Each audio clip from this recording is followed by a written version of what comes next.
Hi friends, welcome to Current Affairs. So Monday to Monday, this November 2nd to 9th current affairs చూద్దామండి. So నౌకాయాన శాఖ పేరుని ministry of ports, shipping and water వేస్గా మారుస్తున్నట్లు ప్రధాని ప్రకటించారు. సో రీసెంట్గా ఆదివారం నవంబర్ 8th రోజున సూరత్లోని హజారియా భావ్నగర్ మధ్య భావ్నగర్లోని గోగు మధ్య రోపెక్స్ అనే జలమార్గాన్ని ప్రారంభించడం జరిగింది. సో దీనివలన దాదాపు ప్రయాణం అనేది 350 కిలోమీటర్లు తగ్గడం జరుగుతుందండి. సో ఈ రెండు ప్రాంతాల మధ్య ఈ రెండు ప్రాంతాలను కలిపే రోపెక్స్ మార్గాన్ని ప్రారంభించే దశలోనే నౌకాయాన శాఖ పేరును కూడా ministry of ports, shipping and water వేస్గా మార్చడం జరిగింది. Joseph Robinette Biden has defeated Donald Trump to become the 46th US president. ఇతను డెమోక్రటిక్ పార్టీకి చెందిన అభ్యర్థి అండి. సో 46th US ప్రెసిడెంట్గా ఎన్నికైంది ఎవరు అంటే మనం జోసెఫ్ రాబినెట్ బిడెన్ అని చెప్పొచ్చు. సో నెక్స్ట్ వచ్చేసి మనకి OPEC, organization of the petroleum exporting countries ఏవైతే ఉన్నాయో, ఓపెక్ ఇండియా యొక్క 4వ ఉన్నత స్థాయి సమావేశాన్ని ఓపెక్ సెక్రటేరియట్ నిర్వహించింది. సో ఈ సమావేశానికి అధ్యక్షత వహించింది హెచ్ఈ మహమ్మద్ సనుసి బర్కిండో అండి. ఈయన ఓపెక్ సెక్రటరీ జనరల్. అలానే మన స్టీల్ అండ్ సహజ వాయు మంత్రి శ్రీ ధర్మేంద్ర ప్రధాన్, ఈ ఇద్దరు పాల్గొన్నారు. సో తర్వాత వచ్చేసి మనకి భారతదేశము మరియు ఇటలీ మధ్య ద్వైపాక్షిక సదస్సు నవంబర్ 6, 2020 జరిగింది. సో మనకి ఈ సదస్సులో బేసికల్గా భారత ప్రధాని, తర్వాత ఇటలీ ప్రధానమంత్రి ప్రొఫెసర్ గియుసేన్ కాంటే ఇద్దరు పాల్గొనడం జరిగింది. వీళ్ళు దాదాపు 14 అంశాల మీద మెమోరాండమ్ ఆఫ్ అండర్స్టాండింగ్ అనేది సైన్ చేయడం జరిగింది. అందులో మనం చూసినట్లయితే energy, fisheries, ship building, design, ఈ అంశాల మీద పరస్పరం సహకరించుకునే దిశగా వీళ్ళు మెమోరాండమ్ ఆఫ్ అండర్స్టాండింగ్ సైన్ చేశారు. సో ఇందులో మనకి ఇటలీ అధ్యక్షుడు సెర్గియో మాటరెల్లా అండి. ఇటలీ ప్రధాని వచ్చేసి గియుసేవ్ Conte. Italy currency euro. So next వచ్చేసి మనకి ISRO. So ISRO polar satellite launch vehicle PSLV యొక్క 51వ మిషన్ని ప్రారంభించడం జరిగింది. సో 2020లో ఇస్రో చేసిన మొట్టమొదటి మిషన్ అంటారు దీన్ని. సో ఈ క్యారియర్ వాహనం PSLV-C 49 మొత్తం 10 ఉపగ్రహాలను EOS-01తో ప్రాథమికంగా బట్వాడా చేస్తుంది. సో మనం ఇక్కడ చూసినట్లయితే EOS-01 అనేది దేనికి ఉపయోగిస్తాము? భూమి పరిశీలన ఉపగ్రహము, తర్వాత వ్యవసాయము, అటవీ మరియు విపత్తు నిర్వహణ సహాయాన్ని అందించడానికి ఉద్దేశించబడింది. సో మనం ఇక్కడ చూసుకుంటే కనుక ఇస్రో చైర్మన్ మనందరికీ తెలిసిందే KC1. ఇస్రో ప్రధాన కార్యాలయం ఉంది బెంగళూరు, కర్ణాటక. తర్వాత వచ్చేసి మణిపూర్స్ జ్ఞానేంద్రో నింగోంబన్ అనే ఆయన హాకీ ఇండియా అధ్యక్షుడిగా ఎన్నికయ్యారు. సో మాజీ అధ్యక్షుడు ఎవరైతే ఉన్నారో మొహద్ ముఫ్తాక్ అహ్మద్, ఆయన సీనియర్ వైస్ ప్రెసిడెంట్ పదవికి ఎన్నికడం జరిగింది. నెక్స్ట్ వచ్చేసి మనకి ఇక్కడ చూసుకుంటే కనుక సో నెక్స్ట్ క్యాన్సర్ అవగాహన కల్పించడానికి నవంబర్ 7న మనం జాతీయ క్యాన్సర్ అవగాహన దినోత్సవాన్ని జరుపుకుంటాము. అదే కనుక ప్రపంచవ్యాప్తంగా అయితే కనుక ఫిబ్రవరి 4 క్యాన్సర్ అవగాహన దినోత్సవాన్ని జరుపుకుంటాము. నవంబర్ 5 ఏదైతే ఉందో ఇది వరల్డ్ సునామీ అవేర్నెస్ డే అండి. సో నెక్స్ట్ మనకి union minister of state tourism and culture Prahlad Singh Patel వర్చువల్గా టూరిస్ట్ ఫెసిలిటేషన్ సెంటర్ని ఇనాగ్రేట్ చేయడం జరిగింది. అతను చేసిన ప్లేసు గురువాయూరు, కేరళ రాష్ట్రంలో ఉంది ఇది. సో బేసికల్గా ఇక్కడ ఏంటంటే మనకి పర్యాటక మంత్రిత్వ శాఖ యొక్క ప్రసాద్ పథకం కింద మనకి గురువాయూరు కేరళ అభివృద్ధి ప్రాజెక్టు కింద ఈ సదుపాయాన్ని దాదాపు 11.57 కోట్లు వెచ్చించి ప్రారంభించారు. ప్రసాద్ అంటే మనకి pilgrimage, rejuvenation and spiritual heritage augmentation drive అంటారండి. సో ఒకవేళ మనము ఎగ్జామ్స్లో కనుక అబ్రివేషన్స్ అడిగితే కనుక మనము ఇది ఒక ఇంపార్టెంట్ బిట్ కింద మనం నోట్ డౌన్ చేసుకోవచ్చు. సో దీన్ని గుర్తించుకోవడం కూడా పెద్ద కష్టమేం కాదు. So pilgrimage, rejuvenation and spiritual heritage augmentation drive. So ఇది కేరళ పర్యాటక మంత్రిత్వ శాఖ ఆధీనంలో ఉంది. నెక్స్ట్ మనకి కేరళ అనగానే మనకి పినరవి విజయన్ కేరళ ముఖ్యమంత్రి, అలానే గవర్నర్ కేరళ ఆరిఫ్ మహమ్మద్ ఖాన్. అంటే ఇవి అసోసియేటెడ్ క్వశ్చన్స్, ఇవి కూడా మనం గుర్తుపెట్టుకోవాల్సి వస్తుంది. అంటే ఈజీగా ఒక ఈవెంట్కి మనము ఈ అసోసియేటెడ్ పీపుల్ని గుర్తుపెట్టుకుంటే ఈజీగా రిమెంబర్ చేసుకోవచ్చు. సో వాట్సాప్ అనేది మనకి 5 ఇండియన్ బ్యాంక్స్తో టైఅప్ అయిందండి. WhatsApp has partnered with 5 Indian banks to process its payment service. అవేంటంటే మనకి ఎస్బీఐ, హెచ్డిఎఫ్సి బ్యాంకు, తర్వాత ICICI bank, axis bank, Jio payments bank. అలానే ఇంటర్ఫేస్, ఒకవేళ పేమెంట్ బ్యాంక్స్కి కావాల్సిన ఇంటర్ఫేస్ కూడా వాట్సాప్, ఫేస్బుక్ ఓన్డ్ వాట్సాప్ కదా, సో ఆ ఇంటర్ఫేస్ కూడా వాళ్ళు అనుమతి అనేది పొందడం జరిగింది. So national payments corporation of India నుండి యూనిఫైడ్ పేమెంట్స్ ఇంటర్ఫేస్ యూపీఐ ఆధారిత చెల్లింపు సేవలని భారతదేశంలో ప్రారంభించడానికి, అలానే మనీ ట్రాన్స్ఫర్కి అనుమతి అనేది పొందడం జరిగింది. సో ఇక్కడ మనకి ఎన్పిసిఐ యూపీఐ అబ్రివేషన్ మనకి ఇంపార్టెంట్. సో అట్లానే మనం చూసుకుంటే కనుక ఎన్పిసిఐ అంటే national payment corporation of India, అట్లా గుర్తుపెట్టుకోవాలి. సో నెక్స్ట్ మనకి మలయాళ ఇండస్ట్రీలో జేకే డేనియల్ అవార్డు అనేది అత్యంత ప్రతిష్టాత్మకమైన పురస్కారము. సో దీన్ని ఈ ఇయర్కి హరిహరన్ అనే ఆయన విన్ అవ్వడం జరిగిందండి. So Hariharan wins JC Daniel award for lifetime contribution in Malayalam cinema. So మలయాళ చిత్రసీమలో జీవితకాల కృషికి హరిహరన్ జేసీ డేనియల్ అవార్డుని గెలుచుకున్నారు. సో ఈ పథకం కింద దాదాపు 5 లక్షల రూపాయలు, అదేవిధంగా ఒక సైటేషను, ఒక స్కల్ప్చర్ అనేది నటుడికి గౌరవంగా గవర్నమెంట్ నుంచి ఇవ్వడం జరుగుతుందండి. సో మలయాళ సినిమా ఇండస్ట్రీని గవర్నమెంట్ ఎక్కువగా ఎంకరేజ్ చేస్తుంది అక్కడ. సో అత్యున్నత గౌరవం ఇది, ఈ అవార్డు. ఈ అవార్డు పొందిన వారికి 5 లక్షల రూపాయలు, సైటేషను, ఒక స్కల్ప్చర్ అనేది ఇవ్వడం జరుగుతుంది. So next the chief army state general India MM Naravane was conferred the honorary rank of general of the Nepali army by president Bidya Devi Bhandari. So భారత చీఫ్ ఆర్మీ స్టాఫ్ జనరల్ ఎవరైతే ఉన్నారో ఎంఎం నరవానేకి నేపాల్ ఆర్మీ జనరల్ హోదాని నేపాల్ ప్రెసిడెంట్ బిద్యాదేవి భండారి ప్రదానం చేయడం జరిగింది. So Nepal official president building వచ్చేసి శీతల్ నివాస్ అంటారు. ఇది కాఠ్మండ్లో ఉంది. నేపాల్ ప్రధాని కేపీ శర్మ ఓలీ, ప్రెసిడెంట్ బిద్యాదేవి భండారి, రాజధాని కాఠ్మండు, కరెన్సీ రూపాయి. సో నెక్స్ట్ మనకి national dairy development board chairman Dilip Rath has been unanimously elected to the board of global dairy body international dairy federation. So international dairy federation ఏదైతే ఉందో దానికి సో దిలీప్ రాత్ అనే వ్యక్తి ఏకగ్రీవంగా ఎన్నికవ్వడం జరిగింది. ఈయన మన జాతీయ పాల అభివృద్ధి బోర్డు ఏదైతే ఉందో దానికి చైర్మన్. సో దిలీప్ రాత్, ఇది కూడా మనకి important bit. So next international dairy federation అనేది 1903లో ఎస్టాబ్లిష్ అయింది. ఇంటర్నేషనల్ డైరీ ఫెడరేషన్ ప్రెసిడెంట్గా మనం చూసుకుంటే కనుక పియర్ క్రిస్టియానో బ్రజాలే ఉన్నారు. సో దీని హెడ్ క్వార్టర్స్ మనకి బ్రసెల్స్, బెల్జియంలో ఉంది. మనకి సేమ్ ఇంగ్లీష్లో ఇచ్చాను, అలానే మనకి తెలుగులో కూడా సేమ్ ట్రాన్స్లేషన్. సో నెక్స్ట్ మనకి చూసుకుంటే కనుక దీంతో పాటు ఏకే గుప్తా, మనకి ఓఎన్జీసీ ఉంది కదా, oil and natural gas corporation, మనకి న్యూ ఎండి అండ్ సిఇఓగా ఏకే గుప్తాను నియమించడం జరిగిందండి. ONGC Videsh. So ONGC Videsh limited founded 1965. అలానే మనకి హెడ్ క్వార్టర్స్ వచ్చేసి న్యూఢిల్లీలో ఉంది.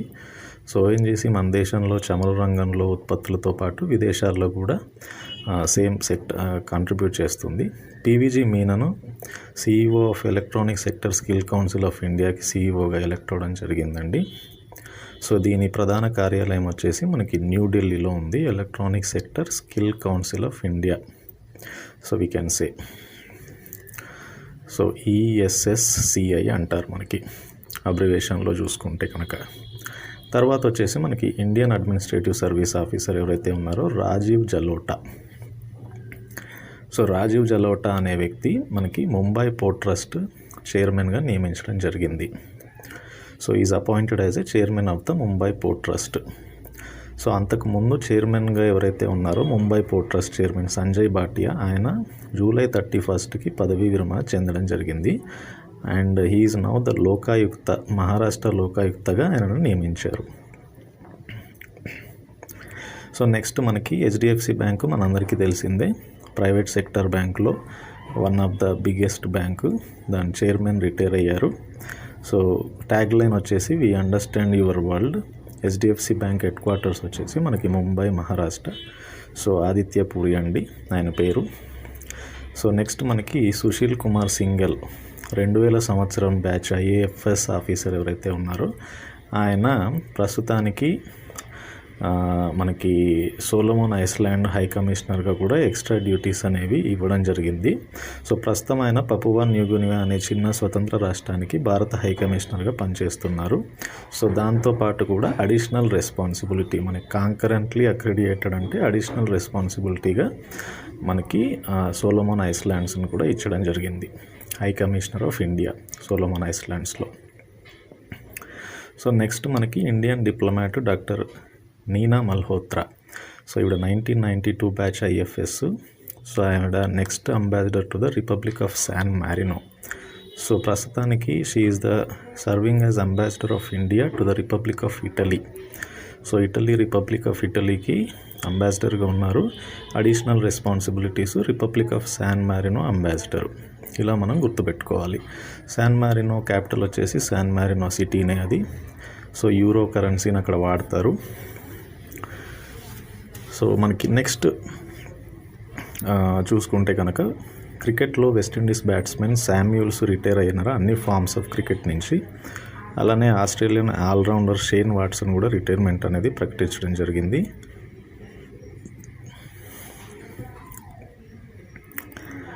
సో నెక్స్ట్ చూసుకుంటే మనకి ప్రియాంక రాధాకృష్ణన్, ఈవిడ న్యూజిలాండర్. సో ఇండియన్ ఆరిజిన్స్ ఉన్న న్యూజిలాండర్. ఆవిడ మనకి రీసెంట్గా మంత్రి అయ్యారు అక్కడ. So first ever minister of New Zealand of Indian origin అండి. So second batch of 3 Rafale fighter jet landed at the Jamnagar air base on November 4th, 2020. So first batch మనందరికీ తెలిసిందే జూలైలో వచ్చాయి. ఇది మనకి second batch. So Rafale jet fighter మనం చాలా ప్రతిష్టాత్మకంగా కొనుగోలు చేయడం జరిగింది. సో ఢిల్లీ అండ్ రాజస్థాన్ ఈ 2 రాష్ట్రాలు కూడా మనకి బాణాసంచాని, ఫైర్ క్రాకర్స్ని బ్యాన్ చేయడం జరిగింది. ఒకటి పొల్యూషను, అదేవిధంగా 2 మనకి COVID-19 అనేది విస్తరిస్తుంది. ఈ రెండింటిని కంట్రోల్ చేయడానికి ఈ 2 రాష్ట్రాలు అఫీషియల్గా బ్యాన్ చేయడం జరిగింది బాణాసంచాని. సో సాగర్ కవచ్ అనేది 2 day joint coastal security exercise అండి. ఇది పారాదీప్ కోస్ట్ లాంచ్ చేశారు ఒడిశాలో. ఇది jointly organised by Orissa and west Bengal. So launch అయింది November 5th. సో 2 రాష్ట్రాలు సంయుక్తంగా దీన్ని లాంచ్ చేయడం జరిగింది. ఒకటి ఒరిస్సా, 2 వెస్ట్ బెంగాల్. అట్లనే మనం చూసుకుంటే కనుక ఎయిర్పోర్ట్ అథారిటీ ఆఫ్ ఇండియా ఏదైతే ఉందో they are signing MOU, memorandum of understanding with NTPC Vidyut Vyapar Nigam limited. ఇది subsidiary of NTPC, national thermal power corporation ఉంది కదా, దాని సబ్సిడరీ. ఎందుకు అంటే to setting up solar power plant and adoption of electric vehicles at AAI airports. So AAI manage చేసే ఎయిర్పోర్ట్లలో solar power ప్లాంట్లు, తర్వాత ఎలక్ట్రిక్ వెహికల్ని అడాప్ట్ చేసుకోవడానికి NTPC విద్యుత్ వ్యాపార్ నిగమ్ లిమిటెడ్ తోటి MOU కుదుర్చుకుంది AAI. అలా మనం గుర్తుపెట్టుకోవచ్చు. సో ఇక్కడ మనకి AAI ఒకటి అబ్రివేషను, తర్వాత NTPC విద్యుత్ వ్యాపార్ నిగమ్ లిమిటెడ్ అనేది 2 అబ్రివేషన్లు. దాంతోపాటు మనందరికీ తెలిసిన అబ్రివేషన్ NTPC. అదేవిధంగా మ్యూచువల్ ఫండ్స్లో విదేశీ పెట్టుబడులని గరిష్టంగా $600 మిలియన్ పెంచారండి. మొత్తంగా $7 బిలియన్ ఇండియా నుంచి ఇన్వెస్ట్మెంట్ వెళ్తే గరిష్టంగా $600 మిలియన్ ఒక్కో మ్యూచువల్ ఫండ్ ఇన్వెస్ట్ చేసుకోవచ్చు. ఇదివరకు అది $300 మిలియన్ ఉంది. సో రీసెంట్గా ఇది సెబీ నుంచి వచ్చిన అమెండ్మెంట్.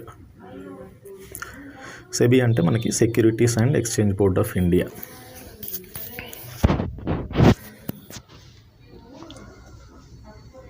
సో నెక్స్ట్ మనం చూసుకుంటే కనుక Andaman and Nicobar command ANC has conducted a 3-day tri-service combat exercise code which is named as a Bull Strike at Theresa Island in Nicobar group of Iceland. So Andaman మరియు Nicobar command ANC అనే వాళ్ళు 3 రోజుల tri service combat code అనేది నిర్వహించడం జరిగింది. దాని పేరు bull స్ట్రైక్గా పెట్టారు. సో నెక్స్ట్ మనం చూసుకుంటే ఇండియా ఇండోనేషియా కంట్రీస్ మధ్యన 5th జాయింట్ వర్కింగ్ గ్రూప్ అనేది జరిగింది. ఇది కోల్ ఇండస్ట్రీస్లో లేటెస్ట్ డెవలప్మెంట్స్ కోసం జనరల్గా జాయింట్గా నిర్వహించే మనకి మీటింగ్ అండి. బికాజ్ ఆఫ్ కోవిడ్ ట్రావెల్ చేయలేరు కాబట్టి దీన్ని ఆన్లైన్లో వర్చువల్గా చేయడం జరిగింది. సో దీన్ని 5th joint working group on coal అండి between India and Indonesia. So next మనకి Atal innovation mission and Sirius Russia on Saturday they both together launched AIM Sirius innovation program 3. ఇది 14-day virtual program for India as well as Russian school children. So objective of this mission వచ్చేసి to empower the innovation among the school children అండి. అలానే new innovation, latest mobile technology, application సాఫ్ట్వేర్స్ని, robotic సాఫ్ట్వేర్స్ని తయారు చేసే విధంగా creative and innovation ఫీల్డ్లో Russia and India రెండు కలిసి ఈ ప్రాజెక్ట్ని అండర్టేక్ చేస్తుంది. సో నెక్స్ట్ వచ్చేసి మనకి ఛత్తీస్గఢ్ సీఎం ఎవరైతే ఉన్నారో Bhupesh Baghel on Sunday November 1st launched a scheme. దాని పేరు మనకి distribution of fortified rice through public distribution system, PDS అంటారు, పబ్లిక్ డిస్ట్రిబ్యూషన్ సిస్టమ్ని. సో ఇది ఛత్తీస్గఢ్ రాష్ట్రంలో ఇది ప్రారంభించడం జరిగింది. నెక్స్ట్ మనకి చూస్తే కనుక ప్రజా పంపిణీ వ్యవస్థలో ఇది కూడా వన్ ఆఫ్ ద ఇంపార్టెంట్ క్వశ్చనే. సో రీసెంట్గా ఫోర్టిఫైడ్ రైస్ని డిస్ట్రిబ్యూట్ చేసిన స్టేట్ ఏంటి అని అడుగుతారు. మనం ఛత్తీస్గఢ్ అని ఆన్సర్ చేయొచ్చు. సో నెక్స్ట్ మనకి ద గవర్నమెంట్ ఆన్ మండే అంటే November 2nd released ₹6,000 crore as a second tranche of GST compensation shortfall to 16 states and 3 union territories అండి. సో మనకి సెంట్రల్ గవర్నమెంట్ 16 రాష్ట్రాలు మరియు 3 యూనియన్ టెరిటరీస్కి GST పరిహారం కొరత కింద 6,000 కోట్ల రూపాయలని విడుదల చేసింది. Next Kerala AIIMS to provide free internet for poor and public offices by December అండి. సో డిసెంబర్ నాటికి కేరళలో మనకి పేదవాళ్ళకి అలాగే గవర్నమెంట్ ఆఫీసులకి ఉచిత ఇంటర్నెట్ అందించే దిశగా అడుగులు పడడం జరిగింది. సో నెక్స్ట్ వచ్చేసి మనకి MSME the target fixed by the centre for the emergency credit line guarantee scheme ECLGS for MSMEs 3 lakh crore అండి. సో ఈ 3 lakh crore అనేది బై అక్టోబర్ వరకు దీన్ని అచీవ్ చేయాల్సి ఉండే, కానీ అక్టోబర్ వరకు అచీవ్ చేయలేకపోవడం వల్ల November 30 వరకు దీన్ని ఎక్స్టెండ్ చేయడం జరిగింది. MSMEs అంటే ministry of micro, small and medium enterprises. So next వచ్చేసి మనకి ఇది గవర్నమెంట్ కోవిడ్ ద్వారా లబ్ధిదారులు మామూలుగా అయితే బెనిఫిట్ చేకూరాలి చిన్న వ్యాపారస్తులకని ఈ ప్రోగ్రామ్ అనేది లాంచ్ చేయడం జరిగింది. సో నెక్స్ట్ వచ్చేసి మనకి cricket board Jio is a sponsor అండి ఉమెన్స్ T20కి.